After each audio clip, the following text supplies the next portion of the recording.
90% సమస్యలన్నింటినీ కూడా ఇంట్లో ఉండే మనమే తగ్గించుకోగలిగేటువంటి అన్ని అవకాశాలను కూడా అభివృద్ధి చెందిన సైన్స్ మన ముందు ఉంచింది. మందు ద్వారా తగ్గదు అని తేలిపోయిన అనేక విషయాలను కూడా మందు మీద భ్రమతో ఉంటున్నాం. కానీ సైన్స్ ఏం చెప్తుందంటే వాటికి సంబంధించిన వ్యవహారాల్లో మందు అంతా కూడా తాత్కాలికంగా మిమ్మల్ని రక్షించగలిగేటువంటి అద్భుతమైన ఔషధం అది. అలా ఉపయోగించుకోండి. జీవన విధానంలోని మార్పుల ద్వారా జబ్బును గెలవండి అని సైన్స్ ప్రపోజ్ చేస్తుంది. ఎలా? ఆ వివరాలన్నీ మాట్లాడుకుందాం. ఆరోగ్య సమాజం ఎక్కడ ఏర్పడాలి? మన కుటుంబాల్లో ఏర్పడాలి, సమాజంలో ఏర్పడాలి. షుగర్ ఒక్కసారి వస్తే జీవితాంతం తగ్గదా? థైరాయిడ్ ఒక్కసారి వస్తే లైఫ్ అంతా తగ్గదా? బీపీ ఒక్కసారి వస్తే టాబ్లెట్లు వాడాల్సిందేనా? జీవితంలో అది తగ్గదా? హార్ట్ ప్రాబ్లమ్స్ వస్తే ఇంకా అవి తగ్గవా? సోరియాసిస్ వస్తే లైఫ్ అంతా ఇంకా తగ్గే అవకాశమే లేదా?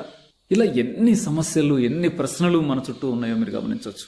వీటన్నిటికీ పరిష్కారం ఏమిటి? ప్రకృతి సహజ విధానాలతో కోఆర్డినేట్ అవ్వడం ద్వారా ఆరోగ్య సమాజాన్ని ఏర్పాటు చేసి తీరొచ్చు అని చెప్తా ఉంది. ఇది ఎలాంటిదంటే అమ్మని నమ్మిన పాప గాని బాబు గాని ఎలా పాడైపోరో, కన్నతల్లి ఎలా కంటికి రెప్పలాగా పిల్లల్ని కాపాడుకుంటుందో, అలాగే ఈ నేచర్లో ఉన్న అనేక అంశాలు 9 నెలలు గర్భసంచిలో సంరక్షించగలిగేటువంటి వనరులు ఉన్నట్టుగా మిగతా 99 సంవత్సరాలు మనల్ని మనం రక్షించుకోగలిగేటువంటి అన్ని అవకాశాలు ఈ నేచర్లో మన చుట్టూ ఉన్నాయి.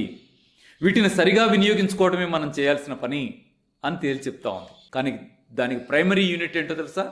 మన ఇల్లు వైద్యశాలగా మారాలి, వంటగది మందుల షాపుగా మారాలి, మనం తినే ఆహారం ఔషధం అవ్వాలి, అవన్నీ తయారు చేసి పెడుతున్న అమ్మ డాక్టర్ అవ్వాలి. అలాంటి పొజిషన్ ఒకటి ఏర్పడితే అప్పుడు మనకు సాధ్యం కాని కొన్ని ప్రత్యేకమైన ప్రాబ్లమ్స్ కోసం హాస్పిటల్ మీద ఆధారపడాల్సిన పరిస్థితి వస్తుంది. ప్రతి జబ్బుకి ఒక కారణం ఉంది, ప్రతి జబ్బుకి ఒక పరిష్కారం ఉంది. ఆ పరిష్కారాలన్నీ ప్రకృతిలోవే. వీటన్నిటినీ ప్రకృతి సహజ విధానాలని, ఆధునిక వైద్య విధానాలని సమ్మిళితం చేయడం ద్వారా, సమన్వయపరచడం ద్వారా అద్భుతాన్ని సాధించేటువంటి ఆరోగ్య కార్యకర్తలుగా మారదాం. ఈ 21 రోజుల ఆన్లైన్ క్లాసుల్లో నేర్చుకునే ప్రయత్నం చేద్దాం. దీనిలో మీకు ప్రతిరోజు కూడా ఈ ఎనాటమీ, ఫిజియాలజీ, పేథాలజీకి సంబంధించిన వ్యవహారాలు, ప్రాక్టికల్గా మనం ఎలా చేయాలి ఏమిటి అనేటువంటి విషయాలు దీనిలో ఉంటాయి. అలాగే ప్రతిరోజు ఒక హెల్త్ ఛాలెంజ్ ఇవ్వడం జరుగుతూ ఉంటుంది.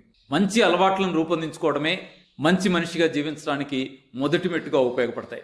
ఈ 21 రోజులు ఇచ్చేటువంటి ఛాలెంజెస్ పూర్తయ్యే లోపే మనం ఇప్పుడున్న జబ్బు నుంచి 50% అబోవ్ బయటపడతాం. ఆరోగ్యం మనల్ని పలకరిస్తుంది. అంతటి కెపాసిటీ మన శరీరంలో ఉన్నటువంటి రిపేరింగ్ సంస్థ వ్యవస్థలకే ఉంది. అవి సాధించి చూపెడతాయి.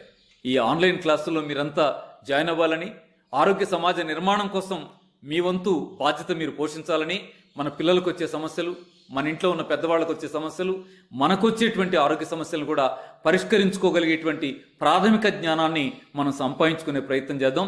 మీరందరూ దీనిలో హాజరు కావాలని అందరినీ మనస్ఫూర్తిగా సిద్ధార్థ యోగ విద్యాలయం మిమ్మల్ని ఆహ్వానిస్తోంది.